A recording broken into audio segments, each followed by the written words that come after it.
Lisez le Montréal Campus, votre journal étudiant favori. Vous voulez en apprendre plus sur l'actualité qui vous entoure? Venez chercher votre copie gratuite à l'UQAM et découvrez des sujets qui vous touchent, écrits par nos étudiants en journalisme. Retrouvez-nous aussi sur notre site web montrealcampus.com ou sur nos réseaux sociaux YouTube, Instagram, X, LinkedIn et Blue Sky.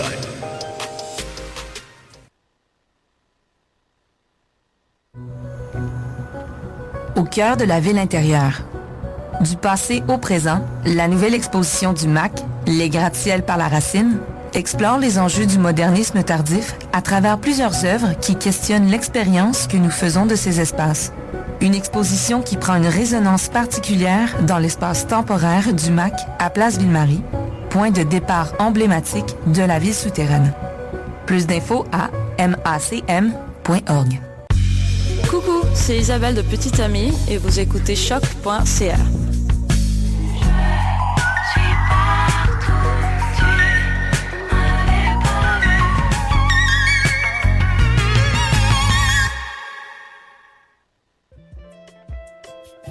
L'Énergivore en direct.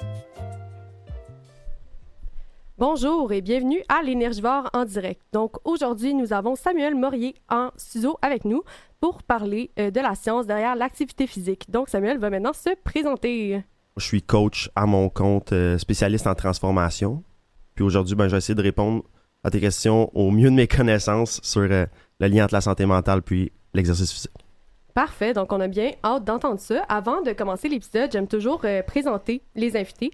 Nous, on a un concept à l'Énergivore en direct qui s'appelle l'athlète énergivore. Qu'est-ce que c'est un athlète énergivore? Ça le dit dans le nom, c'est un athlète qui est énergivore. Donc, de plus en plus, il va consommer de l'énergie, de plus en plus, il va être apte à en dépenser de plus en plus, donc il va avoir de plus en plus d'énergie à dépenser. Est-ce que toi, tu te considérerais comme un athlète énergivore? Non. Non? Non. Même qu'en ce moment, je pourrais être considéré comme quelqu'un de sédentaire, malheureusement. Ah ouais? Parce que je passe plus de temps que jamais assis à l'ordinateur pour faire mes programmes, mes plans d'entraînement. Je suis beaucoup sur mes réseaux sociaux de ce temps-ci. Fait que je prépare mes posts, j'édite mes vidéos. Puis je fais de la muscu 4 fois semaine. Puis sinon, mon sport, c'est la balle donnée. Je sais pas si tu sais que c'est comme... C'est quoi la balle donnée? c'est comme le baseball, mais dans une ligue de bière, mettons. Ah fait que oui, ça bouge la balle molle. La balle molle, c'est la balle molle. Fait que, mais c'est ça. Mais tu sais, j'essaie de faire mon cardio, de rentrer mes pas par jour. Est-ce que c'est nécessaire pour moi de dépenser de l'énergie à tous les jours? Non. Mais je considère que c'est vraiment important. Puis je travaille fort sur bouger plus. Je comprends. Fait que pour toi, c'est quand même une valeur importante de bouger, mais en ce moment, c'est pas nécessairement ce qui est dans ton échelle de priorité. Définitivement. Je comprends. Mais d'ailleurs, ça m'amène à une autre question. Comment est-ce que tu te considérais comme athlète, justement? All right. Bon, ça fait longtemps que j'ai pas compétitionné, mais il y a plusieurs années, là, j'ai fait du sport de haut niveau, j'ai même été dans un sport-études hockey, puis j'étais quelqu'un de super compétitif, là, genre je détestais plus perdre que j'aimais gagner, mettons. Là, c'est vraiment moins pire avec les années, mais j'étais pas un athlète, j'étais pas le meilleur dans rien, mais je me débrouillais dans tout. Je comprends ça. Puis j'ai toujours compensé par beaucoup de ténacité, puis comme de l'agressivité plus que du talent naturel, mettons, mais je m'en sortais bien. Fait que t'étais pas un bon perdant. Non. On a ici un mauvais perdant, mesdames et messieurs. Donc, également, une autre question que j'aime bien poser, c'est, vu que le podcast, ça tourne autour du sujet de la santé mentale et du sport, j'aime ça demander aux invités, c'est quoi, vous, votre représentation de la santé mentale et le sport dans votre quotidien? OK. Ce que ça représente pour moi, personnellement, tu sais, comme je te dis, en ce moment, je fais mon 4 fois de muscu par semaine. C'est essentiel à ma santé mentale. C'est un outlet pour aller... c'est un moyen de justement, là, de laisser aller mes émotions, de dépenser de l'énergie d'une façon productive, tu sais, pour faire le ménage de tout ça, là. Fait que je pourrais pas l'avoir moins que 4 fois par semaine. Puis ça a vraiment des gros impacts sur ma santé mentale. Fait que pour toi, justement, c'est essentiel de bouger quand même si tu te considères un peu plus sédentaire en ce moment. C'est sûr et certain. Là, je pourrais pas faire minimum que ça. Là, puis il y a des moments de l'année où je bouge beaucoup plus. Là, c'est normal. Ben oui, je comprends. Mais tu sais, comme dans tout, à un certain point dans la vie, on a certaines priorités, puis c'est normal qu'on réajuste le volume d'entraînement en conséquence. Exact. Fait on va continuer avec le sujet. Aujourd'hui, on vient parler de la science de l'activité physique. Alors là, je vais demander un peu à Samuel comment il décrirait c'est quoi le terme général de la science de l'activité physique, puis après, on va aller regarder des choses un petit peu plus spécifiques. Fait comment tu décrirais la science de l'activité physique? Alright. Ben, la kinésiologie, pourquoi qu'on dit que la kinésiologie, c'est la science de l'activité physique? C'est parce qu'elle se base sur plusieurs sciences, justement. Là. C'est de la biologie, c'est de l'anatomie, c'est de la biomécanique, c'est de la physiologie, je sais pas si je l'ai déjà dit. Il y a même de la psychologie là-dedans aussi. Fait que c'est ça. Fait que c'est basé sur plusieurs sciences qui sont toutes exploitées par l'activité physique. Fait que c'est ce qui en fait la science de l'activité physique. OK. Fait que, mettons, si on regarde ça d'une manière plus scientifique, si on voudrait regarder l'aspect scientifique du sport, on irait plus vers la kinésiologie pour essayer de comprendre les différentes choses qui font partie du sport reliées avec la science, dans le fond. Exactement.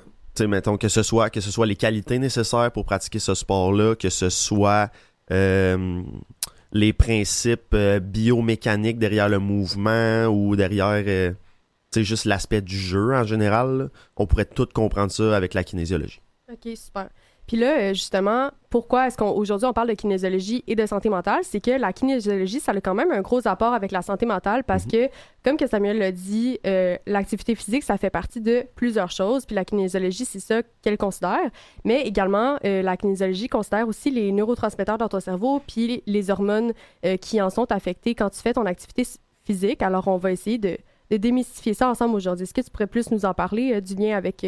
justement, les hormones dans le cerveau, la santé mentale, la kinésiologie. Ouais. Bon, dans le fond, tout exercice physique, il va avoir un effet sur pratiquement tous tes neurotransmetteurs et toutes tes hormones. Puis, les neurotransmetteurs, ben, ils assurent le bon fonctionnement de ton système nerveux. Fait qu'en étant affecté par l'activité physique, ça a directement un impact sur ta santé mentale. Fait que ça, c'est une réponse simple sur on peut rentrer plus en profondeur dans les différents neurotransmetteurs ou les différentes hormones si tu veux. Mais essentiellement, c'est pour ça qu'il y a autant un grand lien entre la kinésiologie, la santé mentale puis l'exercice physique. Mais j'aimerais ça justement qu'on y aille un peu plus en détail. Est-ce que tu pourrais continuer? Tu sais, mettons, je sais pas, moi, je suis un athlète, je vais faire mon sport. Qu'est-ce qui se passe après dans mon cerveau, après mon sport ou avant mon sport? Parce qu'il veut pas, il y a quand même une adrénaline avant de rentrer dans son effort physique. Fait que ça serait quoi, mettons, les étapes du développement de ton cerveau avant, pendant puis après ton activité physique? OK, bon. Mettons qu'on parle de un hormone qui est super, super importante. Je te dirais que c'est celle qui représente la plus grande importance dans l'exercice physique. C'est le cortisol. C'est un hormone communément appelé l'hormone du stress. Là, mais en fait, c'est une réponse à une excitation pour mobiliser de l'énergie. C'est ça le cortisol. Puis, mettons que tu te prépares à une performance sportive puis que tu es très, très peu activé. Tu es limite léthargique, tu n'as aucun stress. Ben, ça va pas maximiser tes performances parce que, justement, tu n'es pas assez en état d'éveil, tu n'as pas assez d'énergie qui a été mobilisée pour que tu puisses l'utiliser. Puis, si tu augmentes ton activation, ton stress, là, tu vas être en état d'éveil, tu vas être prêt à agir. Puis, si au contraire, tu es tellement stressé, tu produis tellement de cortisol que ton système nerveux, il active tes unités motrices tout croche, c'est pas coordonné, puis t'es trop dans ta tête par rapport à ce que tu dois faire, ben là, ça va négativement affecter tes performances. Mais la dernière fois, justement, on parlait de la courbe, justement, de l'activation. Est-ce que tu pourrais en parler plus un peu de cette courbe-là, puis c'est quoi les processus derrière? OK, bon, elle s'appelle, pour ceux qui veulent, je sais pas, genre googler ou regarder ça, mettons, elle s'appelle la courbe de Yerkes-Dodson. Puis, en fait, sur l'axe des Y, tu vas avoir la performance, je crois. Puis sur l'axe des X, tu vas avoir les niveaux de stress. Puis ce que ça va faire, c'est, je sais pas si je peux comme l'illustrer, là, mais mettons, plus tes niveaux de stress, si au début tes niveaux de stress sont très bas, ta performance est très basse, plus tu vas stresser, ben, plus tu vas être excité, on va dire, plus ta performance va monter jusqu'à atteindre un pic. Puis, si tu continues de sécréter des hormones du stress puis d'être stressé, mais là, au contraire, il va y avoir un retour diminutif où ta performance va descendre. Fait qu'essentiellement, c'est ça. Fait que ce que tu veux, c'est avoir l'activation, l'excitation optimale pour augmenter tes performances. Fait que dans le fond, quand on fait un effort physique comme une compétition, par exemple, il y a quand même un niveau de stress qui est optimal pour pouvoir bien performer. Puis si on est trop calme, ça ne marchera pas. Là, dans le fond, là. Puis les athlètes vont pouvoir utiliser certaines substances vraiment, vraiment communes pour aller chercher ce niveau d'activation-là, tel que genre la caféine, par exemple. Je te dirais, la caféine, c'est le plus commun là, pour aller chercher justement là, un petit effet d'augmentation du cortisol puis d'augmentation de l'excitation pour aller optimiser tes performances. Y a-t-il autre chose que la caféine qui peut augmenter justement? Ben, tu sais, je veux dire, des stimulants sont tous pas mal dans la même famille, mais ça peut être le thé vert, ça peut être le guarana, souvent contenu dans des boissons énergisantes, par exemple. Ça peut être le yerba maté ou il va y avoir aussi des nootropiques qui sont des substances qui vont plus agir chimiquement au niveau de ton cerveau, comme coenzyme Q10. L'oméga 3 peut agir aussi à un certain point comme ça. Puis ça va être plus une stimulation, comme je te dis, neurologique que physique, on va dire. Mais d'ailleurs, ça pourrait amener un point intéressant. C'est quoi l'effet de la caféine sur le corps d'un humain? Alright, ben la caféine, dans le fond, elle va carrément demander à tes glandes surrénales de produire du cortisol, ce qui va amener un relâchement d'adrénaline. L'adrénaline qui augmente l'état d'éveil, la mobilisation de l'énergie aussi. Tu sais, juste de se sentir prêt puis de pouvoir réagir à toute éventualité. Activation du système nerveux, ce qui est essentiel quand tu veux performer, en fait, là. Mais à un certain point, est-ce que ça peut être malsain de consommer de la caféine? Parce que je sais pas, mettons, dans des pre-workouts, il peut y en avoir avec comme 400 mg de caféine. Là, ça peut vraiment monter à un haut niveau. Ouais. Est-ce que tu penses que ça peut être malsain à un certain point d'en consommer? Je pense que oui. Puis ça va dépendre chez qui aussi. Il y a des personnes qui sont naturellement stressées, naturellement anxieuses. Ces personnes-là produisent de base déjà beaucoup de cortisol. Fait que s'ils supplémentent avec des stimulants qui vont leur demander d'en produire encore plus, ces gens-là peuvent carrément se mettre dans un état de fatigue mentale chronique ou même se mettre en dépression. Là. Puis je sais pas si tu veux que je t'explique un peu là, oui, vas-y, c'est comment c'est possible. Ouais, alright. Fait que dans le fond, quand tu consommes de la caféine ou que tu es quelqu'un qui produit beaucoup de cortisol, j'essaie de garder ça simple. Okay? Tu demandes à tes glandes surrénales de produire de l'adrénaline. Puis éventuellement, elles vont se fatiguer et tu vas te désensibiliser à ta propre adrénaline. Puis tu vas en produire moins aussi. Puis là, ton corps, qui est super bien fait, va, par exemple, aller prendre un neurotransmetteur qui s'appelle la dopamine, qui est comme vraiment important, puis il va le transformer en adrénaline. Sauf que là, tu es en train de défaire tes réserves de dopamine qui sont essentielles à ta motivation, à l'atteinte de tes objectifs, puis à un certain niveau à ton bonheur. Fait que là, t'es rendu déficient en dopamine pour créer plus d'adrénaline. Fait que là, en gros, il n'y a plus rien qui te fait rien. Tu vois un coucher de soleil, ça te fait absolument rien. Il y a quelqu'un qui t'apprend une bonne nouvelle, tu ressens absolument rien, ce qu'on appelle l'anédonie. Fait que tu t'es mis en dépression en over-consommant des stimulants. Mais justement, tu sais, en ce moment, il y a beaucoup sur les réseaux sociaux, là, il y a beaucoup de pratiques qui augmentent la dopamine dans le corps de la personne. Tu sais, mettons, on parle des ice baths, de justement prendre beaucoup de caféine, de justement aller dans un sauna à tous les jours.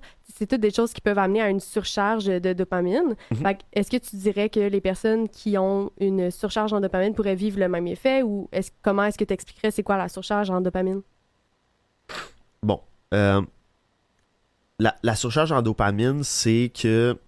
Bon, la dopamine, faut juste dire c'est quoi un petit peu avant, là. C'est le neurotransmetteur qui va être sécrété lorsque tu accomplis quelque chose.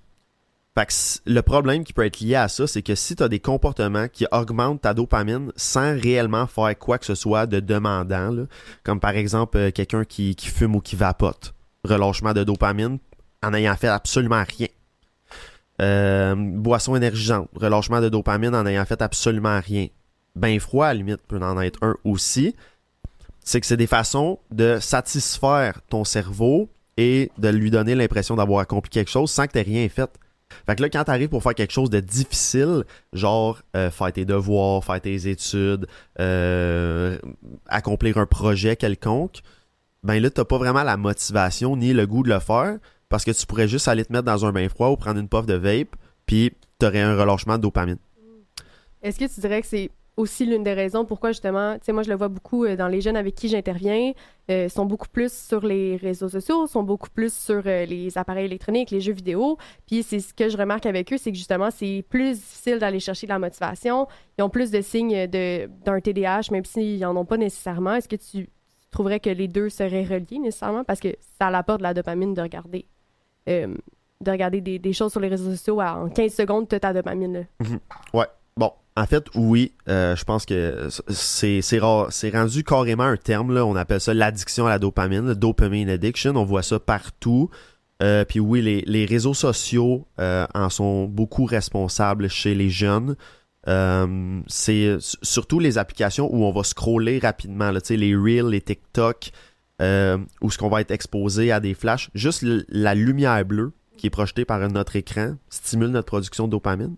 Puis ajoute à ça qu'est-ce qui est diffusé sur l'écran, qui est un peu comme un renouvellement d'excitation à chaque reel. Ouais, mais c'est fait pour ça. Là, c'est rendu une technique marketing aussi de trouver la manière de garder ta personne en 15 secondes sur ton reel puis qu'elle soit totalement attentive à ce que tu présentes. Là. Fait que c'est quand même poussé à un certain point. Là. Ouais. Mais justement, ça m'apporte au prochain point, justement, l'impact de la santé mentale avec ces neurotransmetteurs-là. Est-ce que tu pourrais un peu en parler? Ouais, c'est ça. Comme je disais tantôt, notre santé mentale est directement déterminée par nos niveaux de neurotransmetteurs. Puis ils ont toutes une très grande importance. Là. La sérotonine en est un qui est super important. Là. C'est l'hormone du bien-être, du bonheur, qui va être augmenté par tout ce qui nous fait du bien va sécréter de la sérotonine. Notre contact avec les autres aussi. Ocytocine en est un aussi qui est important pour la santé mentale. C'est beaucoup, ça passe beaucoup par notre contact avec les autres. Puis ça, sont aussi sécrétés lors de l'exercice physique. Fait que c'est là qu'on voit un lien, là. Ouais, ben justement, j'avais vu une étude qui disait que 20 minutes d'activité physique à intensité moyenne peut équivaloir à 4 à 7 heures sur un antidépresseur, là, dépendamment du trouble que la personne a, c'est quoi le niveau et tout, parce qu'on s'entend, chaque personne est différente, mais c'est quand même quelque chose qui est fou à considérer parce que, comme tu as dit, l'oxytocine, la sérotonine, c'est quelque chose que, justement, c'est un manque quand tu as un trouble dépressif. Puis quand on donne des antidépresseurs à des personnes, on essaye de monter le niveau d'oxytocine et de sérotonine dans le cerveau de la personne pour que, justement, ça devienne balancé dans le cerveau de cette personne-là. Puis l'exercice physique, ça peut être un complément de la médication parce que, justement, ça l'aiderait à rebalancer ces niveaux-là dans le cerveau de la personne. Puis quand on parle d'activité physique à moyenne intensité, ça peut être juste une marche dehors. Là. C'est pas obligé d'être comme on s'en va faire un gros hit, on s'en va courir un marathon. Là. Ça peut vraiment être une petite activité, puis ça pourrait aider justement à aider à cette balance-là. Là. Ouais, ben c'est ça. Comme tu viens de le dire, là, ça va apporter des effets similaires à la prise d'un antidépresseur, du moins de façon aiguë. Pendant quelques heures. C'est déjà ça. Je veux dire, c'est vraiment intéressant.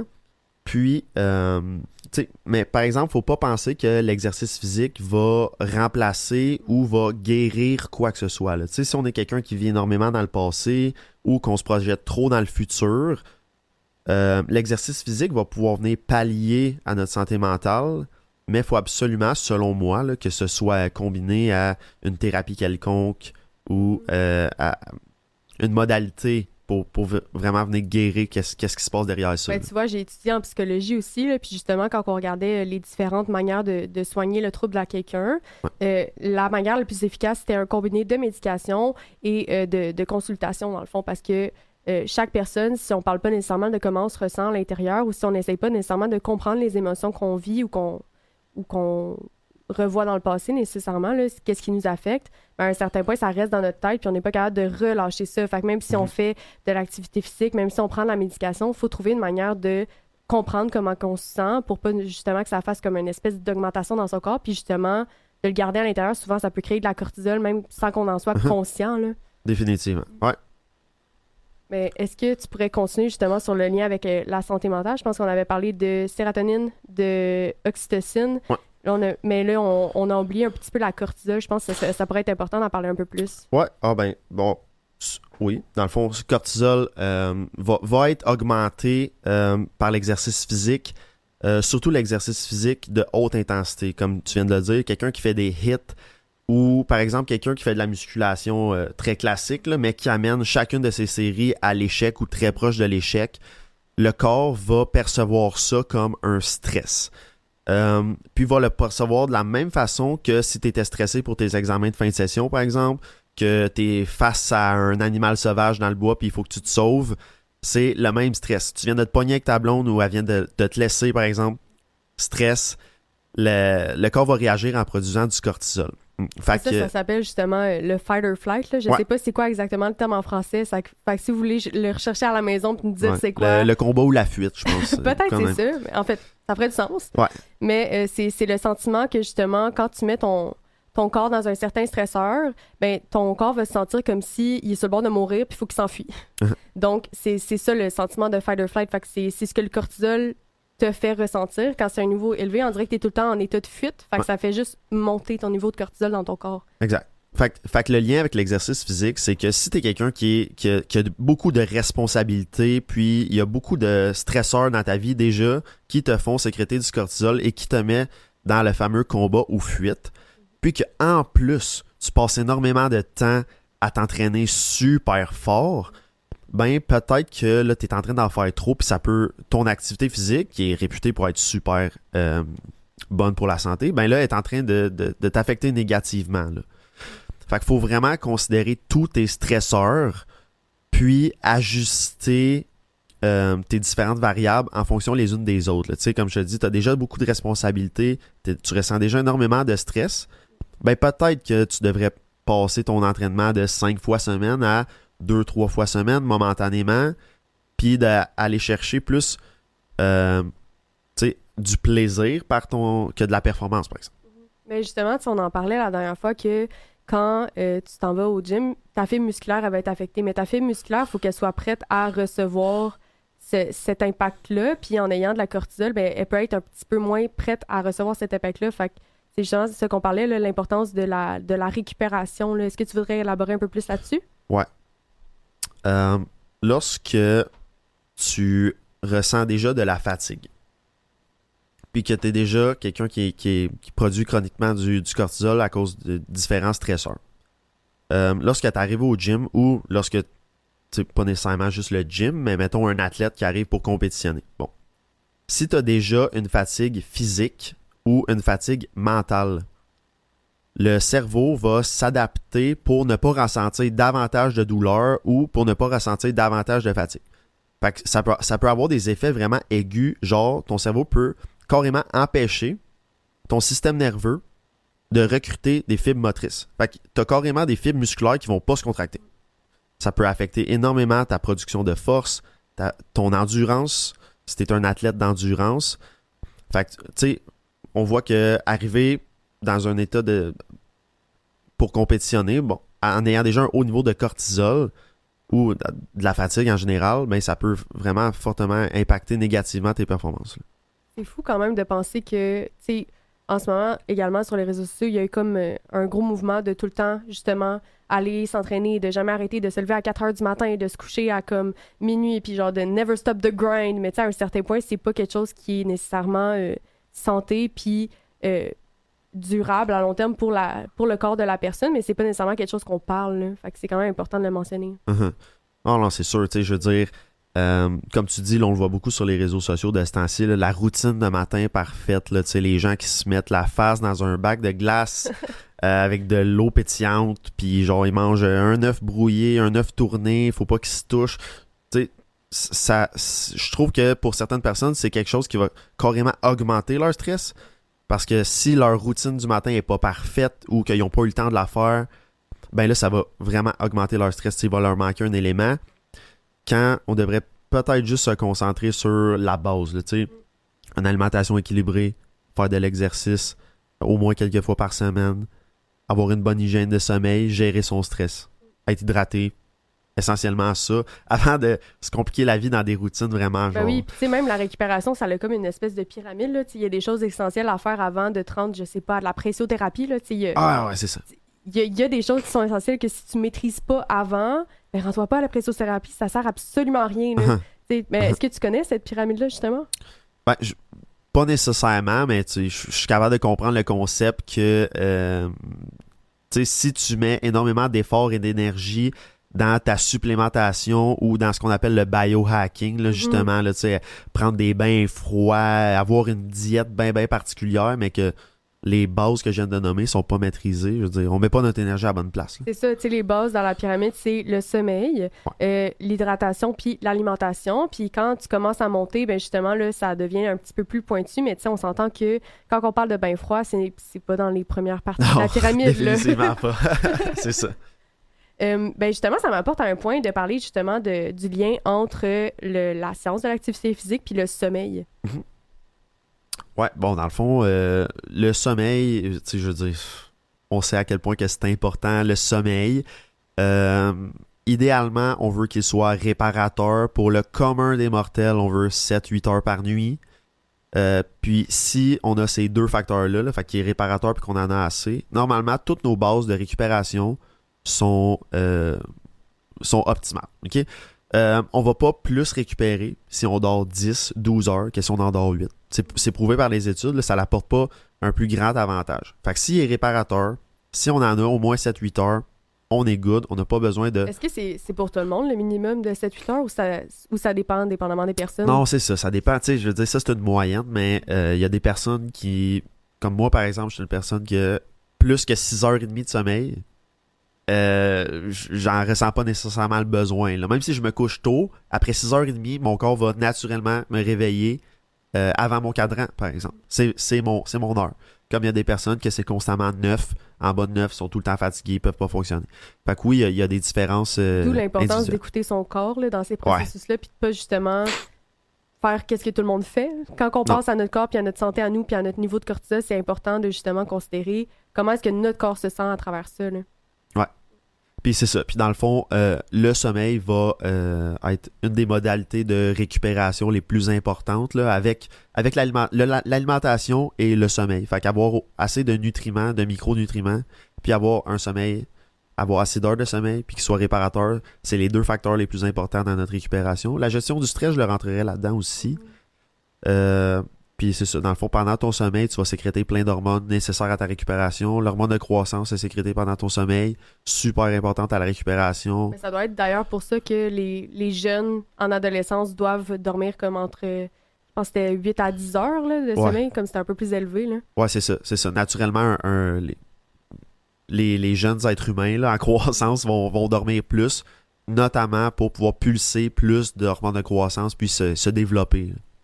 Fait que c'est pas vrai l'affaire du verre de lait, là, puis de manger ses croûtes, faut dormir. C'est ça. C'est ça. Les deux. les deux. Mais justement, ça m'apporte un autre point. C'est quoi les conseils que tu donnerais à quelqu'un pour réduire son taux de cortisol dans son quotidien ou de justement réduire l'adrénaline ou d'avoir comme une certaine balance là, dans les hormones qui sont sécrétées pour sa santé mentale? All right.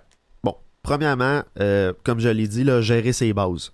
Fait qu'essayer le plus possible d'avoir un bon sommeil réparateur, d'avoir une alimentation équilibrée, d'être hydraté, de regarder son horaire puis voir est-ce qu'on a des stresseurs qui sont inutiles en ce moment ou qu'on s'impose pour rien. Fait que ça, c'est un. Après ça, je pense que tout le monde devrait avoir une ou quelques stratégies de gestion de stress ou qu'on pourrait appeler pratiques spirituelles, telles que la méditation, le yoga, l'écriture, l'expression par l'art, que ce soit du dessin, de la peinture, un instrument de musique, par exemple. Avoir une conversation avec un être cher, une stratégie, un outil là, qu'ils peuvent concrètement utiliser pas mal quotidiennement pour réduire leur stress, réduire leur niveau de cortisol, faire le ménage de leurs émotions. Je pense que c'est essentiel à tout le monde, même que ça devrait être, selon moi, appris à l'école, genre au primaire, là. Ben oui, 100%. Puis d'ailleurs, pour les gens à la maison, moi, j'en ai appris une couple dans mes années d'intervention que je pourrais donner à ce moment-là. Il y en a, je vais en donner deux. Fait que la première, c'est juste quand, mettons, on se sent stressé le matin puis on sait pas nécessairement pourquoi, juste de s'asseoir, sortir une feuille de papier puis de se demander comment je me sens aujourd'hui, puis d'essayer de l'écrire au pire point par point, 2-3 mots, mais essayer de découvrir pourquoi dans notre corps, en ce moment, on a un inconfort. Ça va aider à justement essayer de regarder la ligne directrice avec nos émotions, puis éventuellement, on va être capable de trouver la réponse à notre question, même si c'est pas la première journée, c'est totalement correct. Puis, deuxième technique que je peux donner qui est super simple, ça s'appelle la technique du carré. Fait que c'est de faire une respiration en carré. Fait qu'on va commencer par inspirer 4 secondes, on va garder notre inspiration 4 secondes, on va expirer 4 secondes, puis après, on va la garder, notre expiration, puis on continue encore en considérant les 4-4-4. Fait que c'est comme 2 techniques que je peux donner qui peuvent aider là, quand on se sent stressé. Puis c'est des choses qui se font vraiment rapidement. Là. Ça prend pas beaucoup de temps dans une journée faire ça. C'est perfect. Exercice de respiration en particulier, là, c'est simple. Puis tout le monde sait comment respirer. Fait que J'espère que vous savez fait que ça, comment respirer. on n'a même pas besoin d'y penser, ça, c'est pas pire. Mais de le faire consciemment, là, ça va amener ce qu'on appelle la cohérence cardiaque. Peut-être tu connais, dans le fond, ça remet notre cerveau, nos ondes cérébrales, puis notre fréquence cardiaque sur la même longueur d'onde. Puis ça réduit énormément le stress, ça permet de se recentrer, puis de mieux repartir avec la journée. Ça peut se faire n'importe quand. Ah, puis exactement, tu sais, quand on vit beaucoup de cortisol, il y a toujours une manière de le rebaisser, ce cortisol-là. Fait que même si en ce moment on a eu une chicane, je sais pas, avec quelqu'un qui nous est proche, ben il y a une manière de rebaisser ce niveau de stress-là pour pas nécessairement l'accumuler, parce que c'est toutes des choses qui peuvent s'accumuler. Même quand on est en colère, je pense que c'est comme pour 1 minute de colère, ça prend 1 heure à ton corps pour évacuer la cortisol que t'as. Fait que c'est quand même des grosses données qui sont importantes à considérer, puis de se dire comme, écoute, quand que je vis une grosse émotion, ben je peux me retirer après, prendre le temps de rebaisser ma cortisol pour pas justement que ça s'accumule, puis qu'à un certain point, ça devienne trop pour toi, là, ce sentiment-là. Ouais. Peut même être utilisé en prévention aussi. Moi, je l'utilise énormément en prévention. Là, avant de faire quelque chose qui va être stressant, avant d'avoir une conversation difficile avec quelqu'un, je le fais là, pour être sûr d'arriver avec le meilleur état d'esprit possible dans ce que j'ai à faire. Ouais, puis aussi simple que ça, le faire avant ton examen. Ouais. Tu fais juste respirer avant ça. ton examen, avant une chose que tu trouves stressante, ben ça peut vraiment t'aider à avoir des meilleurs résultats. Moi, je l'avais testé, là, ça me stressait beaucoup quand je faisais mes examens à l'école, puis la minute où j'ai commencé à respirer avant, ça a tout changé, là. Ouais. Fait que c'est important de considérer ça. Mais justement, il y a quand même un impact important sur ton corps, le stress. Fait qu'est-ce que tu voudrais plus en parler? Oui. C'est ça. Dans le fond, le stress, le principal effet qu'il va avoir, là, celui qui est le plus facile d'en parler, c'est le cortisol. On en parle depuis tantôt. Là. Puis, le cortisol, là, lorsqu'il est sécrété de façon chronique, là, c'est-à-dire qu'on le produit pas mal tout le temps, comme pas mal tout le monde en 2025, là, ça va favoriser... Ça, c'est quelque chose qui fait peur. Okay? Ça va favoriser de prendre des graisses au niveau de l'abdomen. Ça, c'est vraiment pas bon. Ça fait peur à tout le monde. Parce que là, je parle en tant que kinésiologue, mais... fait que ça, c'est un des impacts. Ça va amener carrément une fatigue chronique, dans le sens que tu vas pouvoir bien t'alimenter, t'hydrater, dormir le plus possible. Tu vas te réveiller. Super difficile de se réveiller le matin. Super difficile de commencer ta journée, d'accomplir quoi que ce soit. Fatigue chronique. Fait que ça, c'est vraiment plate. Ça peut avoir des effets périphériques aussi. Douleur. Fatigue musculaire, augmentation des risques de blessures. T'sais, on parle des personnes qui sont des athlètes ou qui s'entraînent. Ça, c'est des impacts qui, on top of my head, me viennent sur les effets corporels du stress. Là. Mais d'ailleurs, ça, c'est tous des signes qui veulent dire à ton corps que tu es en surcharge de cortisol. Là. Mm-hmm. La plupart du temps, quand tu ressens, en fait, il y a aussi l'anxiété, là, quand tu te sens un peu plus anxieux, que tu as de la fatigue chronique, comme on dit, que tu te sens que ton corps est fatigué aussi. Puis quand tu t'entraînes, tu vis des blessures. Ça, c'est tous des signes qui indiquent à ton corps que tu as une surcharge en cortisol puis que c'est important de la baisser, cette charge-là. Oui, définitivement. Ouais. Puis là, justement, on peut y aller un peu plus dans le rôle du kinésiologue. Là, on a parlé beaucoup de la science derrière le rôle du kinésiologue. Fait que là, ce serait peut-être important de parler, Samuel, il fait quoi dans la vie? Pourquoi il nous parle de ça? Puis comment est-ce qu'il l'utilise dans sa pratique? All right. Fait que moi, personnellement, je suis kinésiologue, mais je travaille en tant qu'entraîneur, puis je me spécialise principalement dans la transformation physique. Donc, quelqu'un qui veut gagner de la masse musculaire, qui veut perdre du poids, les deux en même temps. Fait que ce qu'on appelle la composition corporelle, moi, c'est ma spécialité. Fait que moi, j'accompagne les gens dans leur processus de transformation. Je leur donne les meilleurs outils possibles, les meilleures lignes directrices possibles. Puis je mets en place un système pour eux, avec un suivi régulier pour qu'ils puissent atteindre leurs objectifs. Puis c'est une approche que je dirais holistique. Fait qu'on va vraiment travailler sur le plus de variables possibles. Fait que alimentation, sommeil, gestion de stress, hydratation, l'entraînement. On va vraiment essayer d'optimiser toutes les variables. Ben ça, justement, c'est l'une des plus grosses différences avec quelqu'un qui a juste un certificat d'entraîneur, là. Le kinésiologue, lui, il va aller à l'université puis il va apprendre justement comment traiter toutes ces variables-là puis adapter son programme selon la personne qui est devant lui. Fait que ça va être beaucoup plus flexible comme programme d'entraînement puis beaucoup plus adapté comparé à une personne qui a justement une certification seulement, là. Mm-hmm. Ben, tu sais, je veux dire, en 2025, avec toutes les façons qu'on peut aller chercher des informations, tu sais, je te dis pas qu'une personne qui est très autodidacte pourrait pas en arriver à être extrêmement compétent, peut-être même plus que certains kinésiologues. Là. Mais c'est toutes des choses qu'on a vues, qu'on a étudiées, puis qu'on a poussées peut-être plus loin, là, je te dirais. Ben oui, c'est ça, mais tu sais, comme que t'as dit, il y a toujours une nuance, là, tu sais, là, on dit une nuance comme ça, mais ça peut se nuancer à un point où chaque personne, tu sais, c'est pas parce que j'ai un diplôme en travail social que je vais être une bonne travailleuse sociale. Ah, Comme que c'est sûr, pas c'est sûr. qu'un kinésiologue va être un bon kinésiologue s'il a un diplôme, là. Fait que ça dépend aussi. Je pense que le lien client et en fait, professionnel et client est super important aussi. Oui. Là. Fait que si tu te sens bien avec ton entraîneur en ce moment, ben priorise ça au lieu de pas te sentir bien avec quelqu'un, même s'il y a un diplôme de kinésiologie, c'est par ça. exemple. Là. C'est sûr, c'est sûr.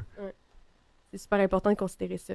Mais d'ailleurs, c'est quoi le genre d'accompagnement que tu ferais avec une personne qui veut prendre de la prise de masse? Est-ce que tu pourrais parler un peu du processus de l'accompagnement que tu fais? Dans le fond, moi, j'ai designé un système que j'appelle le système Recomp, que j'ai designé au fil de mes années par ma propre expérience, par toutes les informations, les formations que j'ai accumulées. Puis le but, c'est d'obtenir le plus de résultats possible en se fatiguant le moins possible. Fait que les personnes que je suis n'ont pas besoin d'aller au gym 6-7 fois semaine, n'ont pas besoin de se restreindre énormément au niveau de leur alimentation, peuvent récupérer du temps pour mettre dans ce qui vaut vraiment la peine, c'est-à-dire passer du temps avec leurs proches, mettre plus de temps dans leur étude, dans leur business, sont jamais exténués ou brûlés de leur entraînement.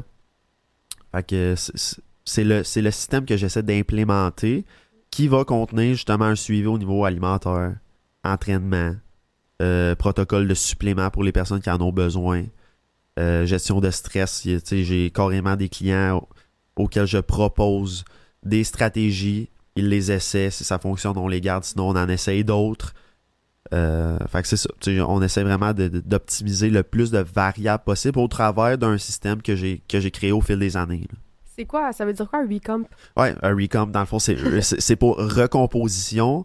Le système, il est fait pour améliorer le plus la composition corporelle. Puis quand on parle d'une recomposition, ça veut dire qu'on va essayer de brûler des graisses tout en gagnant de la masse musculaire. Ce qui, pendant des années, on pensait que c'était pas possible, il fallait faire un ou l'autre.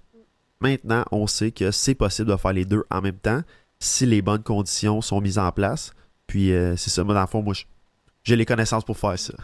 C'est quoi les bonnes conditions mises en place, justement, que tu viens de parler? Alright. Ben dans le fond, c'est ça. Faut pas avoir des niveaux de fatigue trop élevés, faut pas avoir des niveaux de stress trop élevés, il faut avoir les bonnes quantités de nutriments, de micronutriments. C'est surtout l'entraînement. La programmation de l'entraînement, faut qu'elle soit vraiment, vraiment précise. Là. Tu vas voir ça là, dans des commentaires, genre sur des posts Instagram ou YouTube. Là. Il y a toujours quelqu'un qui va aller commenter. Tu fais juste soulever des trucs puis les déposer, puis ça n'a pas besoin d'être plus compliqué que ça. C'est pas vrai. Genre fucking compliqué. Excuse du terme, là. On va dire bip. C'est très compliqué de programmer une prise de masse, par exemple, de façon optimale en ayant le bon volume d'entraînement, la bonne sélection d'exercices, puis que ce soit mis en place avec toutes les autres variables qu'on parle depuis tantôt pour qu'elles se complémentent et qu'il y ait une synergie. Fait que... Justement, là, il y a une science derrière. Là. C'est ouais, pas c'est quelque ça. chose qui est juste inné. Là. Ouais. Puis la seule chose que j'ai oublié de mentionner, c'est qu'il faut que les calories soient à un certain niveau qui est optimal pour justement pas être trop élevé qu'on prenne du gras, puis pas être trop bas qu'on n'a pas les nutriments nécessaires pour développer de la force, de la masse, puis ainsi de suite. C'est quoi le genre de client que tu as? Tu sais, mettons, je sais pas, moi, je fais des triathlons. Est-ce que tu as ce genre de client-là ou tu as vraiment juste des clients qui s'en vont dans la salle de sport ou as-tu des clients ils font de la danse puis qui ont besoin d'aide avec la recomposition musculaire? C'est quoi ton type de client? Ben, en fait, ma clientèle, ça va être des hommes, des femmes de n'importe quel âge qui veulent améliorer leur composition corporelle. Fait que, tu sais, de la préparation sportive, de la préparation physique en tant que telle, J'en ai déjà fait, je suis capable d'en faire. C'est pas nécessairement ce que je fais le plus en ce moment parce que c'est pas la clientèle que j'attire, mais j'en ai déjà fait, je suis capable d'en faire. Fait que c'est n'importe qui veut vraiment améliorer sa composition corporelle, que ce soit, comme on dit, là, brûler des graisses, gagner de la masse musculaire, gagner de la force, se préparer pour des tests physiques aussi, ça c'est relativement facile à faire. Ça j'en fais aussi. Mettons des gens qui vont faire des tests pour la technique policière, des affaires de même. Ça. OK, cool. Puis tantôt, tu as parlé justement que dans ton Wicom, puis il y avait aussi la considération du stress. Puis là, je me demandais, c'était quoi l'impact en fait, comment est-ce que tu ajusterais un plan d'intervention selon la santé mentale de la personne? Puis est-ce que, selon la santé mentale de la personne, il y aurait un impact sur les résultats que cette personne-là aurait avec ton plan? Ouais. Bon, dans le fond, quelqu'un qui est pas une bonne santé mentale, là, à défaut de pouvoir le dire autrement, là, que sa santé mentale n'est pas optimale. Ça peut avoir des impacts directs au niveau de son entraînement parce que un gros dicteur de notre performance, c'est la motivation. Puis lorsqu'on n'a pas une bonne santé mentale, par exemple, on est en dépression. La motivation, c'est pas quelque chose qui est super élevé pour faire quoi que ce soit. Puis la motivation est essentielle à la performance. Fait que déjà là, ça peut beaucoup affecter ce qu'on va pouvoir faire dans le gym. Des fois, la personne va être tentée de ne pas bouger beaucoup, d'en faire le moins possible. Ça, on parle si on est vraiment comme aigu, là. Fait que ça peut directement impacter nos résultats. Fait à ce moment-là, moi, mon rôle, ça va être de trouver... Moi, je suis un trouveur de solutions, dans le fond. C'est ça que je fais dans la vie, là. Essentiellement, je trouve des solutions. Fait que ça va être de proposer des stratégies, puis de les rendre le plus facile possible pour que mon client les mette en place, qu'il en ressente le plus envie possible pour justement, là, tranquillement améliorer sa santé mentale au fil des jours, au fil des semaines, au fil des mois. Je peux référer à des professionnels de la santé, psychologues, whatever, qui vont aider ces personnes-là. Puis en travaillant en synergie ensemble, ben on va essayer de justement là, améliorer sa santé mentale, améliorer son mode de vie en général, puis par le fait même, améliorer ses bienfaits physiques. Est-ce que des fois, tu as des partenariats avec des professionnels de la santé mentale, justement? Tu sais, j'ai moi-même un système de référence. Je travaille pas nécessairement en coordination directe avec des professionnels de la santé, mais tu sais, moi, j'ai une banque de personnes que soit j'ai déjà consulté ou que je connais qui sont compétents, à qui j'ai déjà discuté. Puis, tu sais, je vais juste référer sans nécessairement entrer en contact avec eux, par exemple. Là. Mais je pense que tout professionnel devrait avoir une banque de référencement pour savoir à qui envoyer quand que ça sort de ton champ de compétences. Là. Ben oui, puis en ce moment, justement, la santé mentale, c'est quelque chose qui affecte la plupart des gens là, qu'on rencontre. Là, fait que c'est super important d'avoir cette banque-là nécessaire. Puis comme tu le dis, quand ça sort de notre champ d'expertise, on est mieux de référer à quelqu'un que d'essayer de le faire nous-mêmes, là, parce que c'est ça. Ben c'est ça. Un bon professionnel, selon moi, il faut qu'il soit capable de te répondre « je sais pas ». Ouais, puis la transparence. Puis il faut qu'il soit capable de te référer à quelqu'un d'autre s'il reconnaît que ça sort de son champ d'expertise. Non, vraiment. Mais vraiment, je suis totalement d'accord. Mais là, il reste environ 15 minutes au podcast. Un bon 45 minutes est déjà passé. Fait que je vais y aller un petit peu plus dans tes expériences personnelles dans la kinésiologie, en commençant par la question... ce serait quoi pour toi la place du sport En fait, ce serait quoi la place de la kinésiologie dans le monde du sport? Alright. Ben, la kinésiologie dans le monde du sport, c'est partout. Là. Tu sais, je veux dire, il y a plein de monde à qui que je parle dans la rue, par exemple, qui savent même pas c'est quoi un kinésiologue. Ouais, non, qui savent pas c'est quoi la kinésiologie. Puis, à la limite, il y en a un qui travaille dans leur compagnie puis ils le savent pas. Tu sais. Fait que la kinésiologie, c'est, bon, dans tous les gyms, bien sûr, vous allez avoir des kinésiologues. Dans tous les équipes sportives de haut niveau, c'est sûr qu'il y a un ou plusieurs kinésiologues qui préparent les athlètes dans la saison, dans leur off-season, hors-saison. Dans les hôpitaux ou les centres hospitaliers, il y a des kinésiologues qui vont faire bouger les gens qui sont alités, qui vont faire de la réhabilitation physique, qui vont faire de la prévention de chute, par exemple, pour les personnes âgées.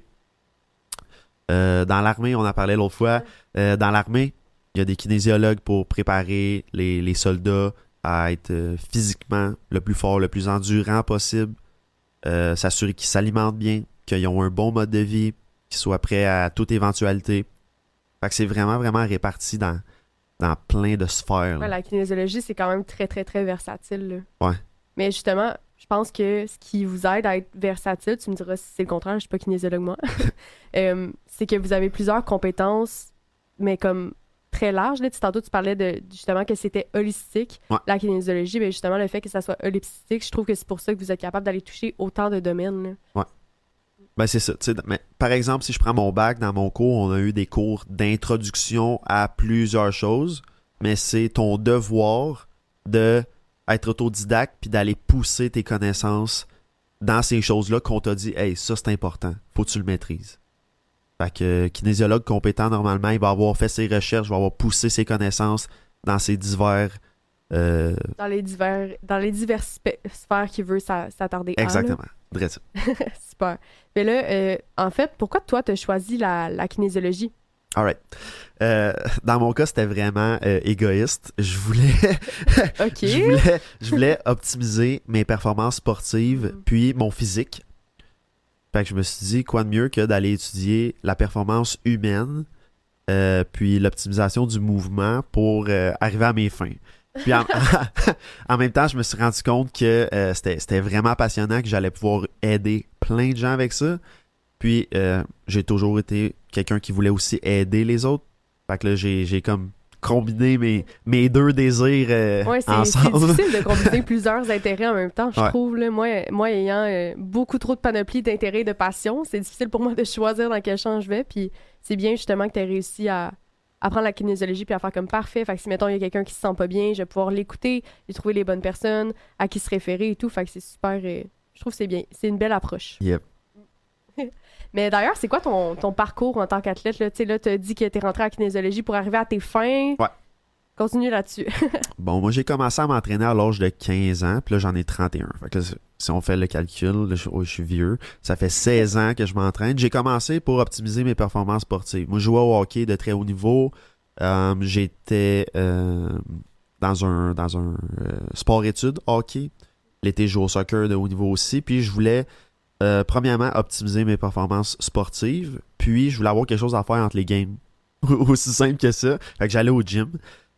Puis je suis tombé en amour avec le gym à un point que j'aimais plus m'entraîner que pratiquer mon sport. Mais ça m'a pas empêché de pratiquer mon sport de haut niveau jusqu'à l'âge de 20-21 ans.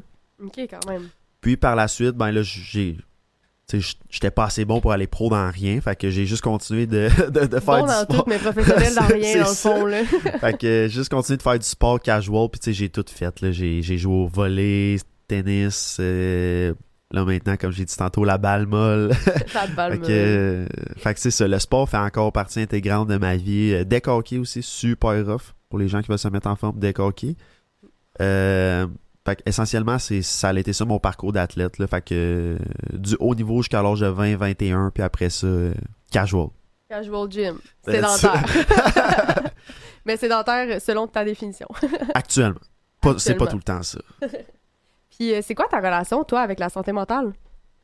La santé mentale, dans mon cas, ça n'a pas toujours été facile. À 18 ans, quand j'ai eu 18 ans, je suis tombé en dépression. Encore aujourd'hui, je sais pas vraiment pourquoi, à ce moment-là, un jeune homme de 18 ans qui a le support de sa famille, qui est du succès dans ce qu'il fait, qui n'a pas nécessairement de stresseur, tombe en dépression. C'est encore une question que je me pose aujourd'hui. Mais...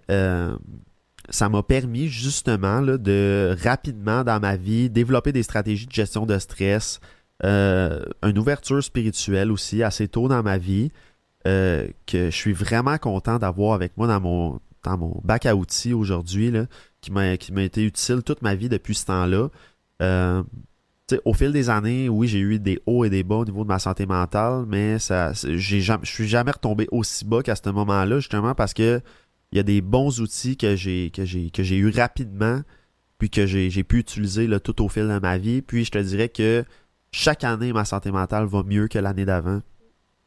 Puis c'est vraiment plus stable. En utilisant ces outils-là que tu es capable de te bâtir des choses que tu es capable d'appliquer à tous les jours aussi. Là. Fait que, tu sais, c'est quand on n'a pas une bonne santé mentale, puis qu'on utilise les outils, ben c'est comme dans toute chose. Il faut pratiquer ces outils-là pour être capable de bien les utiliser puis d'être capable de bien les assimiler. Là, parce que c'est pas en commençant à faire la respiration que je vais bien comprendre c'est quoi la respiration, c'est quoi la méditation la première fois. Là. C'est quelque chose qui est quand même assez progressif. Fait que c'est probablement pour ça qu'aujourd'hui, tu es capable de mieux les utiliser, tes outils. Là.